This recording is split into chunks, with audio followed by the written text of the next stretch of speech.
Hopping into the podcast guest masterclass today, talking about how to get to your next level of business using podcasting. Get the presentation up and running. Is it shared on the screen there? There we go. Look at that. What do you know? Go ahead and scan the QR code, get in there. You're going to have this presentation. There's going to be a free PDF in there full of resources for you to help you on your podcast guesting journey. There's going to be a section for books in there. The page looks a little funky. There's also going to be connecting with me on social media and getting on my calendar, all at that link at the QR code. I'm not selling anything today, just helping you get to your next level of business through podcasting. The only question I have is how to move the slides based on this. Here we go. Who's this for? This is for business owners and executives that feel like the best kept secret.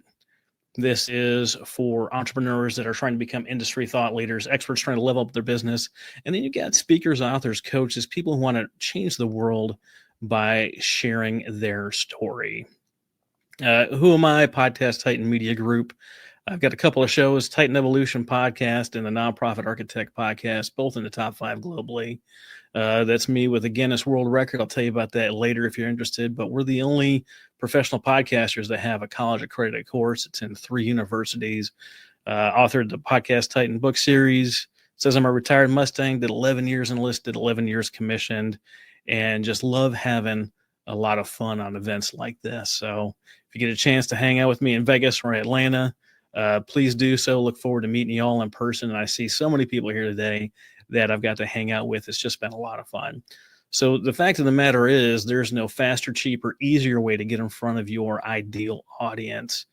This podcasting helps increase your brand awareness, builds your SEO, really builds confidence, takes the effort out of content creation, increase your revenue, raise your speaker profile, and land you in speaking engagements. Podcasting is one of those things where when you publish it once, it goes out to all these different channels due to syndication. So we heard from Richard Kaufman yesterday that his show is on 35 different channels. So if you do an interview once, you get 35 different links that have your name, your image, your backlinks back to your website, all of which help you raise your profile. Today, we're going to talk about how to get booked, how to be a great guest, and how to get invited on these biggest shows. Again, the free gift is at that link, scan the QR code, follow along with the chat, and help get your business to that next level.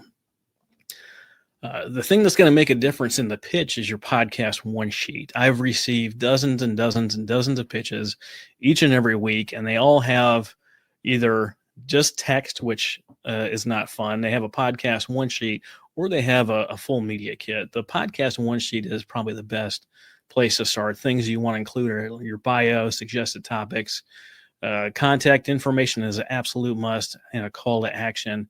What this really does is it makes it easy for the host. If you have a one sheet or a media kit, you're going to show them the value you're going to provide to the host and the value you're going to provide to the audience, the pain points that you help solve. You're going to have your call to action, and maybe you have something like an affiliate link that's going to help get the host paid, yet another reason to keep you or to get you on the show.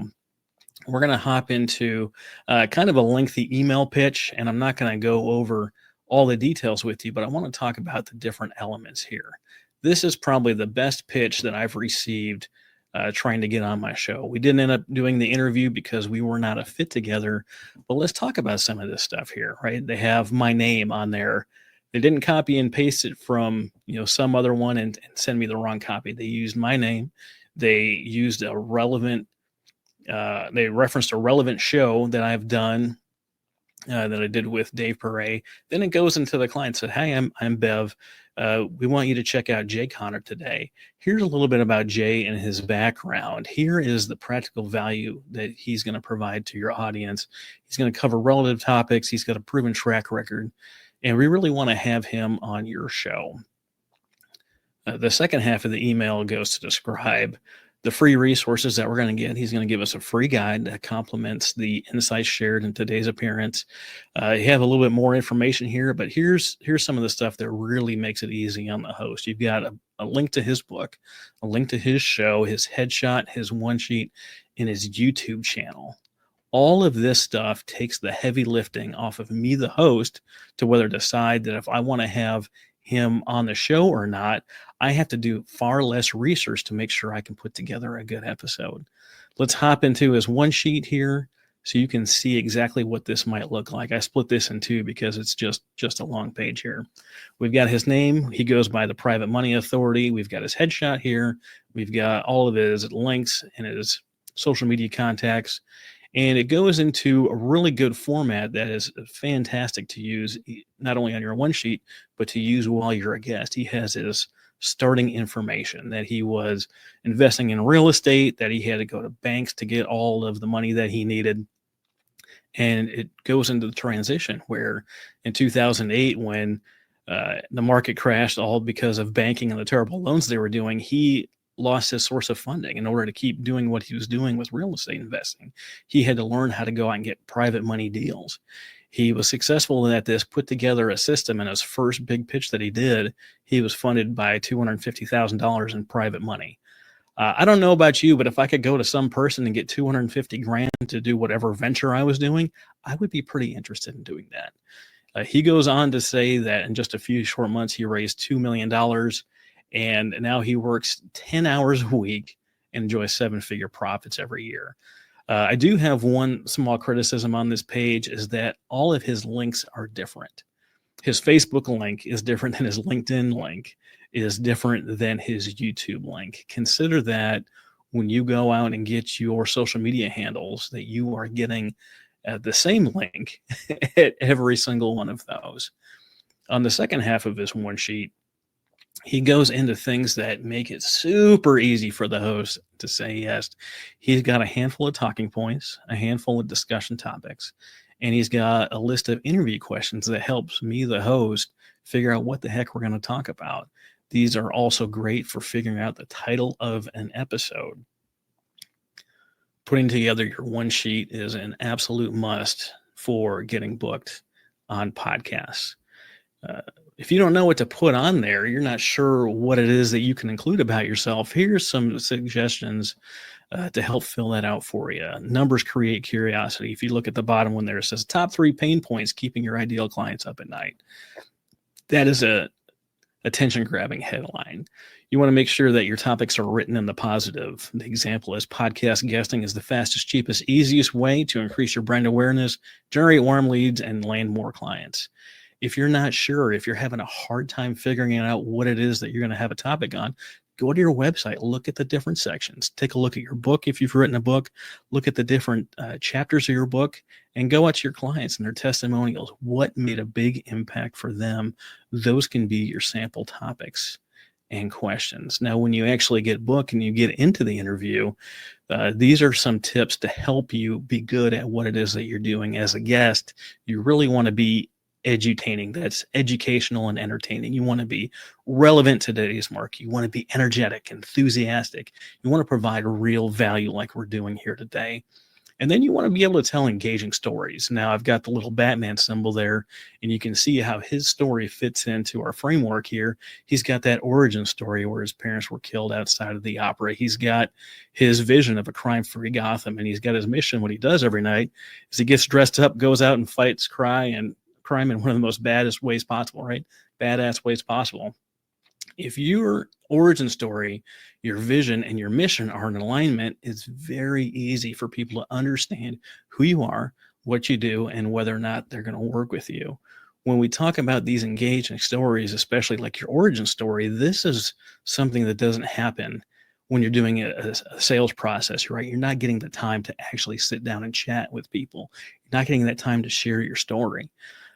What some people do, especially new people in the podcast interview game, is their origin story takes up the entire conversation. What we're looking for this origin story is about 10 to 15% max of the total time allotted. So if you're doing an hour show, you're looking at 6 to 9 minutes where you're really getting into your origin story. But this podcast guest that you're doing, this guest spot that you're doing, is the best way for your potential customers and clients to get to know you. They get to really understand who you are, what drives you, what value you bring to them, and what you can do together based on that interview. One of the most important things out there, and we all know this, is you are who Google says you are.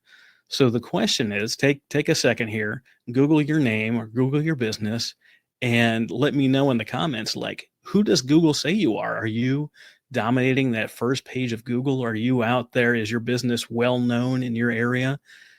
What to do if you have a common name? I don't know if you know this, but Travis Johnson is a pretty common name. There's not a lot of Travis Johnsons out there that aren't doing a whole lot. There's people out there that are lawyers, doctors. There's an NFL player. All these people named Travis Johnson are out doing big things.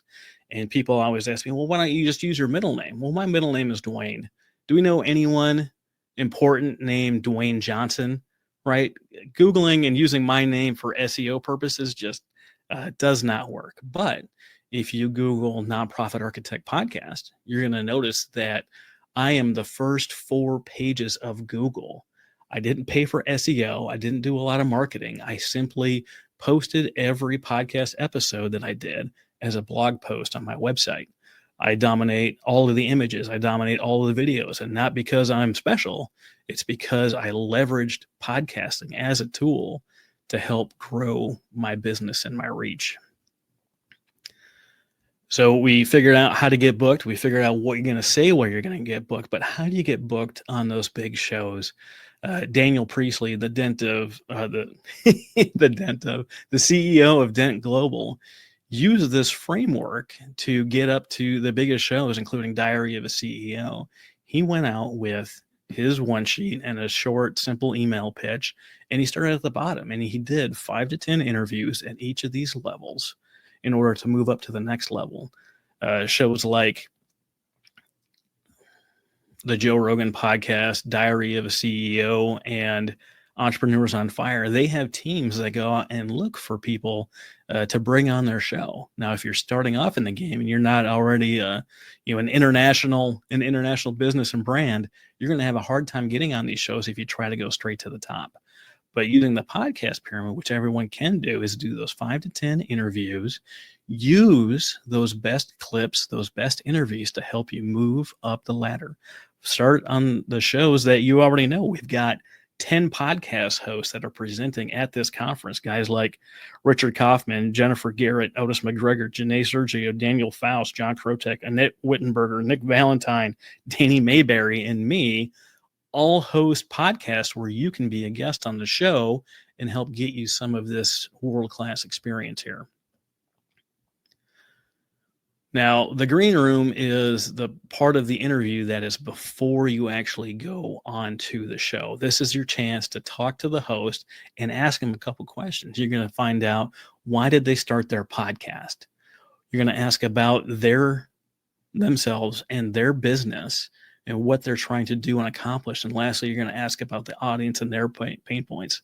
This is probably the biggest secret out there in the podcasting game, especially for people in business. These answers that they give you are going to be woven into your answers and into your interview, and your host and their audience are going to feel like you're talking directly to them, right? We talked about describing people's pain points. The better you can describe their pain point, the more likely they are to hire you and your company to solve their problem. So when you have these answers directly from the host, you're going to be able to weave those into that conversation to help you land more speaking gigs, land more clients, and just have a lot more fun connecting with people at large.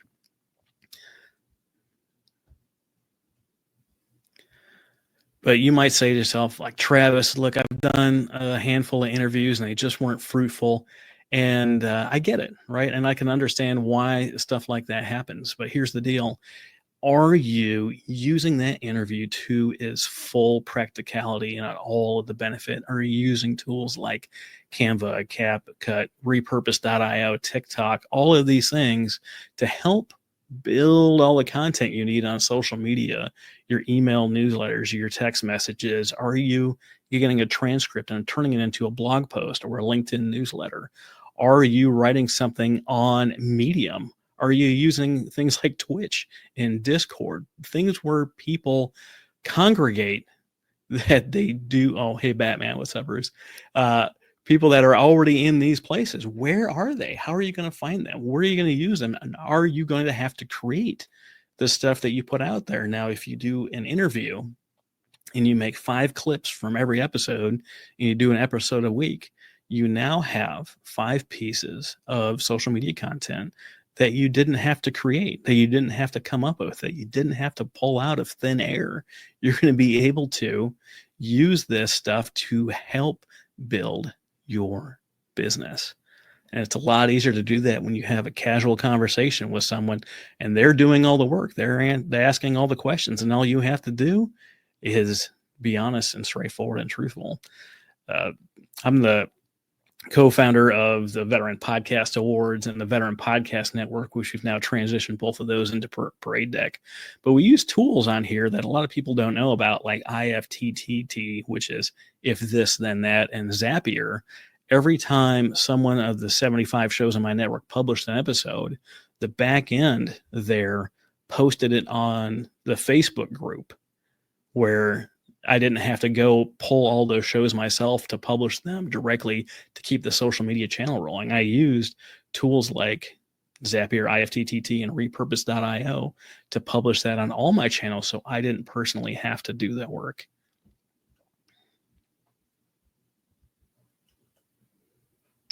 Here's the deal. Knowing is only half the battle. We've talked today about how to get booked on show, what it looks like when you're actually on the show, and how to move up the podcast pyramid. Knowing doesn't help you get any of that stuff done unless you take that action, unless you go out there and do it, if you go out there and get it done. So as we're wrapping up here, and Annette's going to come back in and chat with me, scan that QR code, right? Hop down, get on my calendar, and let's get your podcast one sheet built so you can go out and get booked on these shows. Have that 2025 be the year that really kicks it off for you, so you can be, so everyone else can know that you're amazing. We already know you're amazing, but it lets everyone else know how amazing you are. And if you get on a show that's got 15,000 people, that's a full arena of people there to see you. Thank you so much. So when I met Ryan Hunt and Annette Wittenberger, they kept talking about this amazing idea that they had and had previously been successful at, but it had been paused and they wanted to keep going with it. And they were talking about how veterans can learn resources about entrepreneurship, education, really connecting with our fellow veteran community and being successful. So obviously I wanted to be a part of that. And I am really excited to be a part of 2025 because we are going to have even more amazing speakers and resources.